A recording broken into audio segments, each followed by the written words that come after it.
You are listening to an American Free Press podcast. Joining me on the line is best-selling author, filmmaker, and founder of Power of Prophecy Ministries, Texe Marrs. Texe, thanks for joining us today.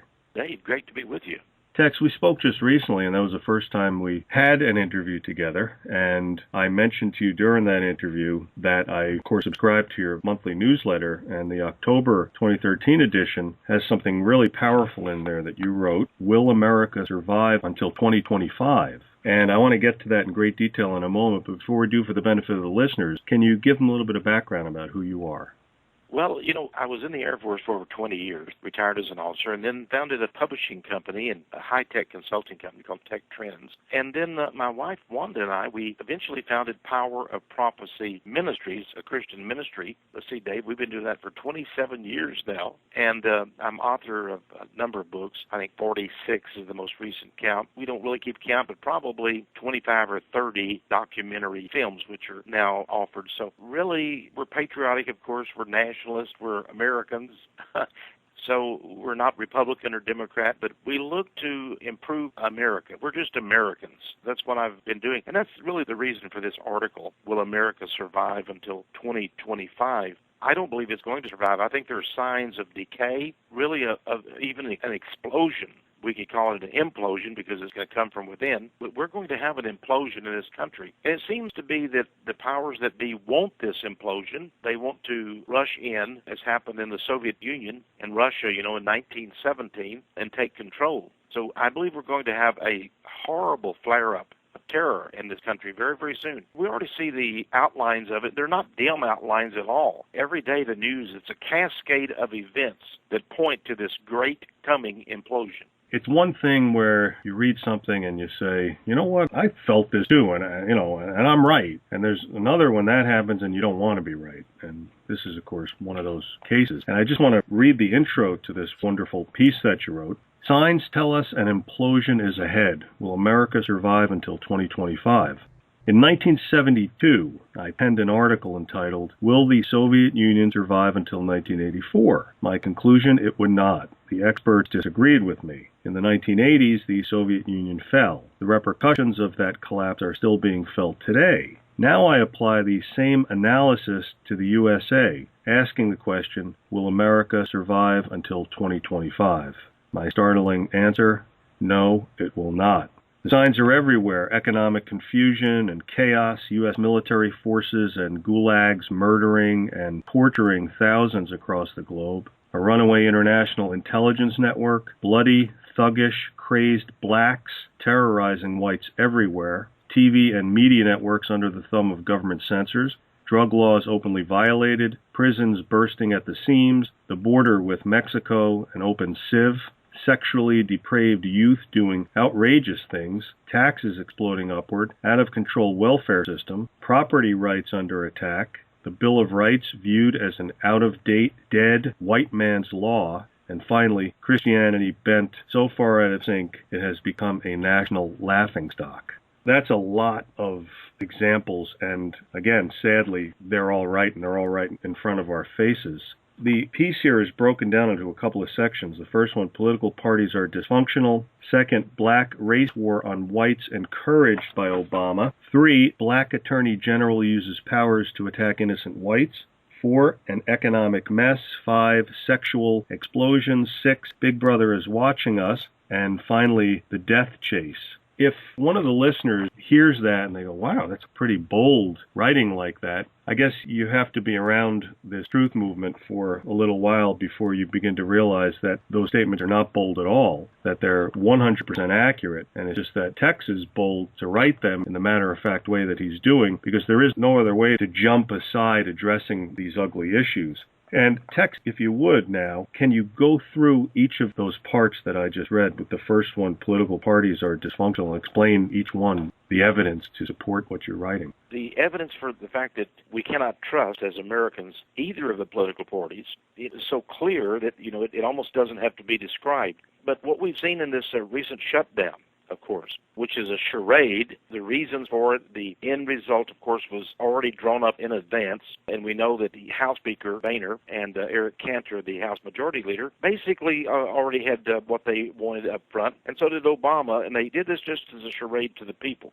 Now, Obamacare is going to break this country. It is going to be implemented. It doesn't matter how bad it is. In fact, they're saying, it's going to collapse and people can't get what they want. They're going to have to pay twice as much for medical insurance. All this was known, of course. Anytime you're going to take a medical system, which has, you have to pay into it, and that's where you get your services, and when you're going to give anywhere from 35 to 50 million people those services that cannot afford them, then obviously the costs are going to go up for the rest of the people, right? I mean, these things aren't free. They're going to get prescriptions. They're going to get medical services.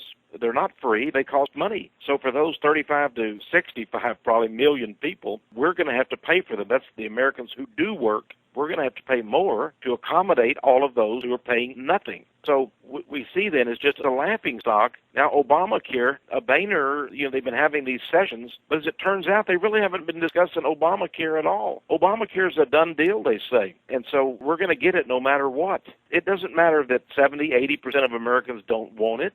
Congress doesn't do things because we want them, and Obama says that the first order of business after this debt situation is cleared away will be the immigration reform.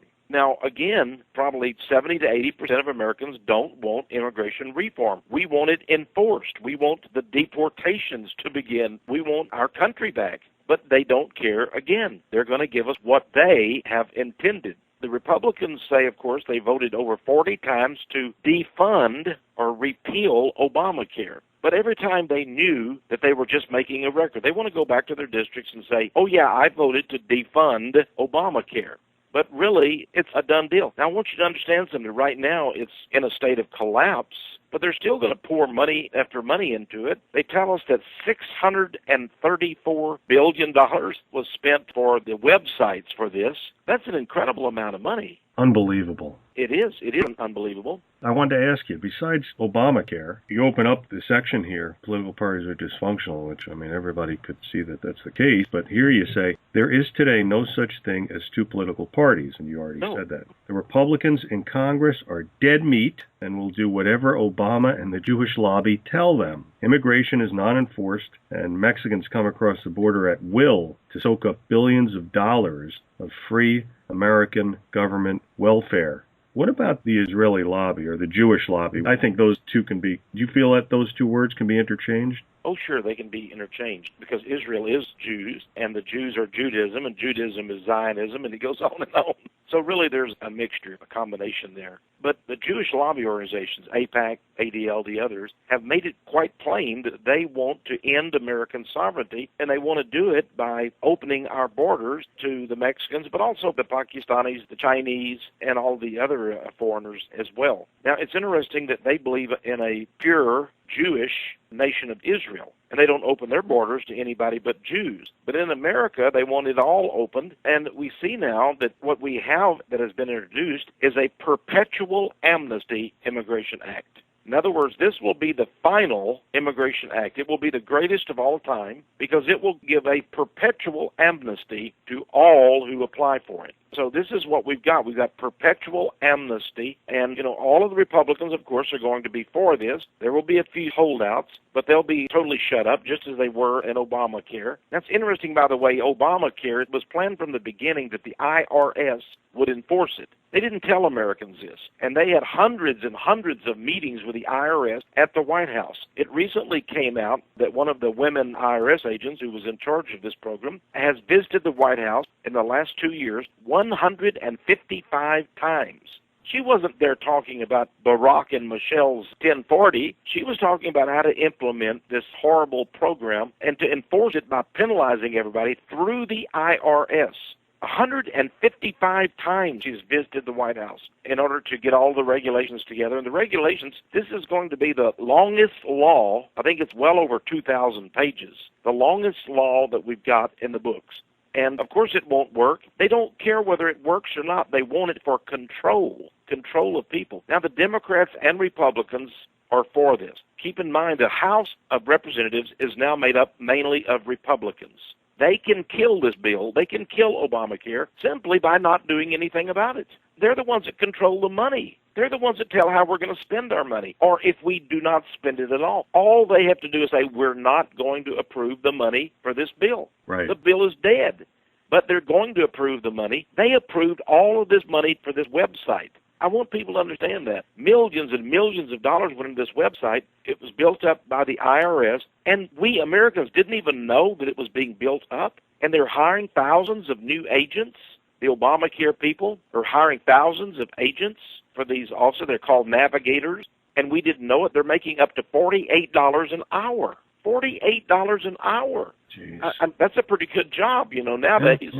Yeah. But see, now the Republicans pretend that they don't like it, but they do like it. It's control for them, and they also want immigration. The Republicans also want wars in the Middle East. There's never been a war that I know of that a majority of Republicans have not voted for. So they can't say we're against the Americans being used as dumb beast mercenaries in wars overseas. Every Republican virtually votes for these wars. They were ready to vote for the war in Syria as well. And if we invade Iran, there must be a false flag event first. And suddenly, some atomic bomb will go off here in the United States, and we'll blame it on Iran. We'll say they snuck it in by some cargo ship or somewhat, and it blows up some city. And then we'll blame it all on Iran, of course, and have to have our vengeance on them, just as Bush blamed 9/11 on poor Saddam Hussein and Iraq. We know now that not one Iraqi was involved in 9/11, but he got his war.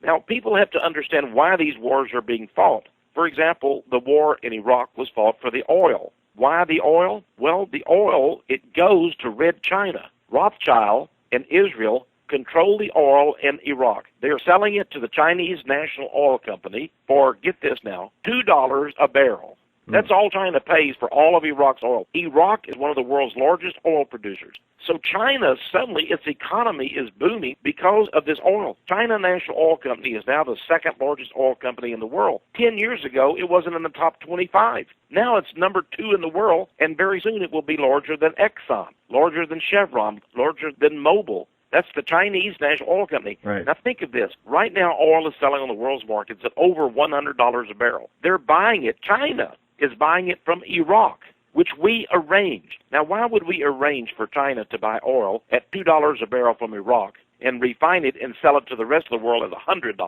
What are we doing there? Well, China is supporting the U.S. government's deficit. See, the U.S. government spends trillions of dollars. They're now $17 trillion in debt. $17 trillion. Who owns much of that debt? Well, China. China has been using the money they get from this oil from Iraq to boost our economy. That's how we can afford everything we've got today. That's why the Fed keeps lending money and printing it that they don't have. China will continue to buy our debt, our bonds, it's called, in the bond market. They don't complain because they've got all this money coming in from Iraq, the Iraq oil. Go Google and look up China National Oil Company, Iraq, $2 contract, and you'll find out what I'm saying is true. So here again, Congress knows this.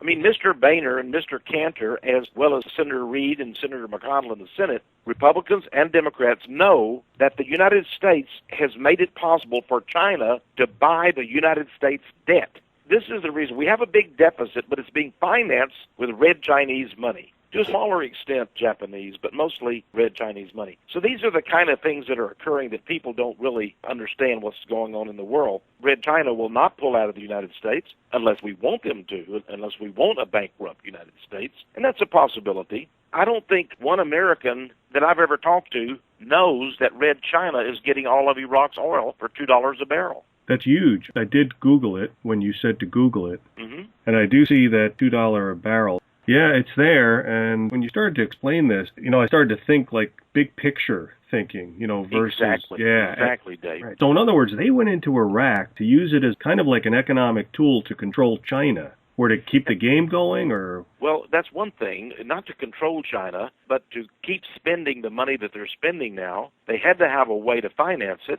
The way to finance is the Iraq oil. But wouldn't it be very apparent to us if we took all this Iraq oil and just brought it to the United States, started refining it and using it? Now consider this. What we did after we had invaded Iraq, destroyed their economy, we then, the United States, built 2 new pipelines across Iraq, western Iraq, into Israel and southern Lebanon. These new pipelines go to the Mediterranean, where BP, yes, BP, British Petroleum, which is owned mostly by Rothschild, they bring these huge cargo ships in, fill them up with the oil, and then they go over to Red China. China has built over 100 new oil refineries in the last decade. America is closing up oil refineries. I want you to think of that. We are closing up oil refineries, but Red China is opening them up all over Red China. Now, China does not have oil naturally. It has a little bit in the Chinese Sea, but very little. But think about that, how rich it's getting from the oil in Iraq that they're getting for $2 a barrel. Remember that Dick Cheney had this oil commission? He met up with these oil men? Yeah, right, exactly. But he never would give anybody the minutes from what went on there and never would tell anybody. Right. Courts ordered him to, and he said, go to hell. He just went on about his business. Unbelievable. Didn't do anything there. But right now, Israel is also getting rich from that oil because it's in pipelines going across the nation of Israel over to the Mediterranean. By the way, you can go on Google there and look up Chinese National Oil Company in Iraq, and you can see Chinese oil workers. There's all kind of pictures of them working in the oil refineries. And let me say this, too. We're in Afghanistan for much the same reason. Afghanistan is a very, very rich country. It's not just a bunch of dust and desert. The Red Chinese have been invited in. We invited the Red Chinese in. They have 300,000 mining workers, the Red Chinese do, inside in Afghanistan. And in one instance, I read in a world journal, the Red Chinese complained to the United States that your soldiers are not guarding our workers as well as they should. Our soldiers are in Afghanistan not only to get the heroin out, the poppy seeds, but we're also there to guard the Red Chinese who have been brought in to do all this mining. That's where Caterpillar is selling these huge earth-moving equipment machines. The Red Chinese are now in Afghanistan and bringing out all of these minerals, uranium, tin, all kinds of things there. This is another thing that people don't understand. But China is building these giant cities, and their economy is going up mainly because of the United States doing their killing for them and conquering these countries in the Middle East. And of course, Israel also thrives and prospers over this because it's Israeli policy that the way to conquer the Middle East for Israel is to, now get this, Dave, to fragment and destabilize the countries. They don't need to send Israeli troops in to conquer. No, what they do is use United States bombing or the United States ground troops. They go into a country like Iraq, Afghanistan, Yemen, Pakistan, where they're doing the drone bombings, Libya, and so forth. Egypt, of course, which has been destabilized. They destabilize the government of those countries. Pretty soon they've got the Sunnis fighting the Shia. This faction fights that faction, and the country is in a turmoil. And through turmoil, then Israel prospers. So remember, the Israeli flag is a six-pointed star between two bars, blue bars. That's the Israeli flag. The literal meaning of that is that Israel, it will someday be a greater Israel. They will expand their nation from the Euphrates along Baghdad in Iraq all the way to the Nile in Egypt. That's what they consider their proper boundaries from the time of Abraham, Isaac, and Jacob, and all of that. So that's the plan, is to expand the six-pointed star to Baghdad and then on to Cairo. And they're having the United States to do this diplomatically or militarily. We are the dumb beast mercenaries. Let me just tell your audience something they may not know, too. Iraq only has about 24 million people. Texas has 25 million, okay? Wow. We have more people in Texas than the country of Iraq. But we have gone in, the United States, we have built the largest embassy, United States embassy, in the entire world along the banks of the Euphrates River in Baghdad in Iraq.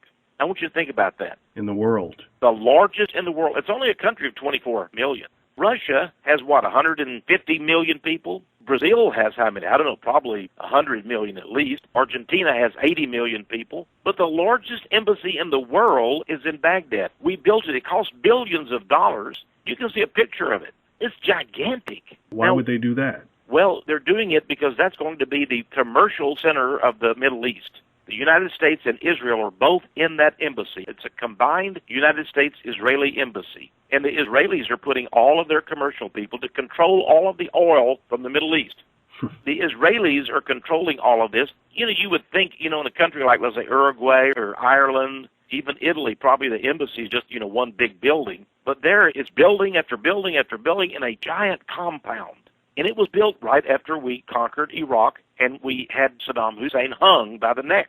And then we went in with billions of our dollars, and the American people don't even know that this embassy exists. It's there for the sake of Israel, and Israel will control the Middle East and all of its fragmented, destabilized parts. The United States will ensure that they get that. So these are the kinds of horrible things that the Americans don't know. And then we have people who appear to be, listen to this now, this is why America will not survive. They appear to be our conquering heroes. We have people like Senator Ted Cruz and Senator Rand Paul.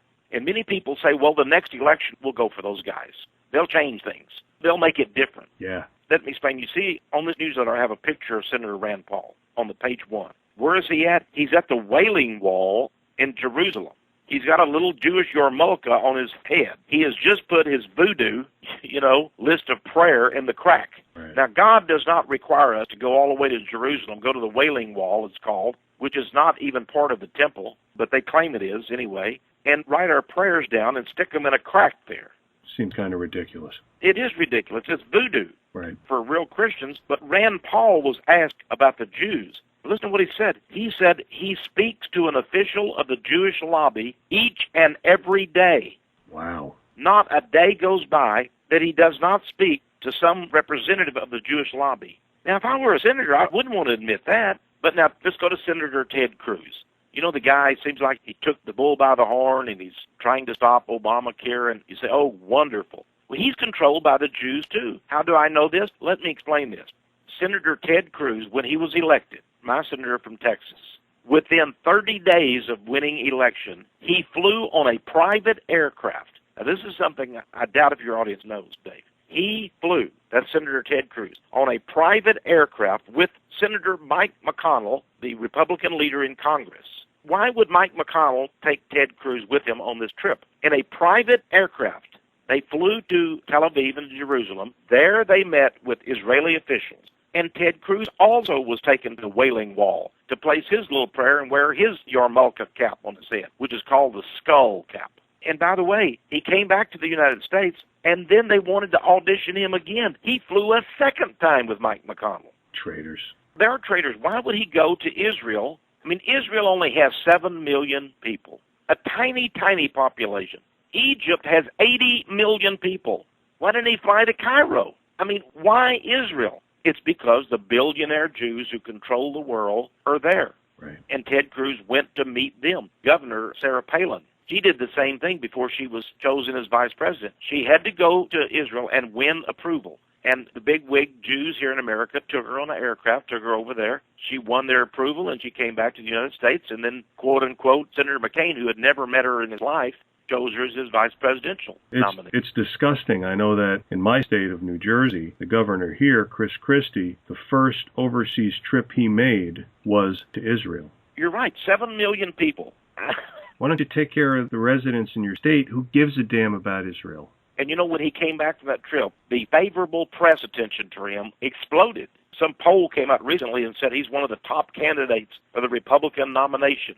Of course he is. He's approved by the Jews. Right. He'll give them whatever they want. The same thing for Rand Paul. I'm choosing people like these because people are generally shocked when they hear that Rand Paul or Ted Cruz. Who would think that Rand Paul, every day of his life, speaks to an official of the Jewish lobby? It's disgusting. And like you said, I mean, he's not even embarrassed to say it. No, he's not. Remember the head of the IMF? Let's see, what was his name? The guy that was found in the hotel room? Yeah, yes, I do. That's Dominic Strauss-Kahn. Thank you. There you go, Dominic Strauss-Kahn. He was head of the IMF, and they found that he had raped some maid in a hotel room. And the guy was head of the International Monetary Fund. The United States donates most of the money to the IMF, and that's how the IMF gets its money. But Strauss-Kahn was from Italy. I think it was Italy or France. I can't remember which one. But he said, every morning when I wake up, I look in the mirror and I ask myself, what can I do for Israel today? I read that. Did you? Oh, yeah. Here's the head of the IMF. I think it's from Italy or France. And he says, what can I do for Israel today? He's from France. France, thank you. And I think he was planning on running for the presidency of France. And they said he would have probably gotten it if that hadn't not happened. That's right, exactly. Here's a guy who says, every day when I wake up, I look in the mirror and ask myself, what can I do? You know, the United States only has 2% of the people that are Jews. And yet all of these people say, what is best for the Jews? That's the only thing that they care about. And, of course, they're dual citizens. Rahm Emanuel, Barack Obama made him the chief of staff at the White House. And the guy had spent time during the Persian Gulf War. He went over to fight in the Israeli Defense Forces. And Bill Clinton actually told a group of Jewish millionaires with tears in his eyes, he said, if Israel is ever attacked, I will put on a uniform and go to the front lines and fight for the Zionist cause.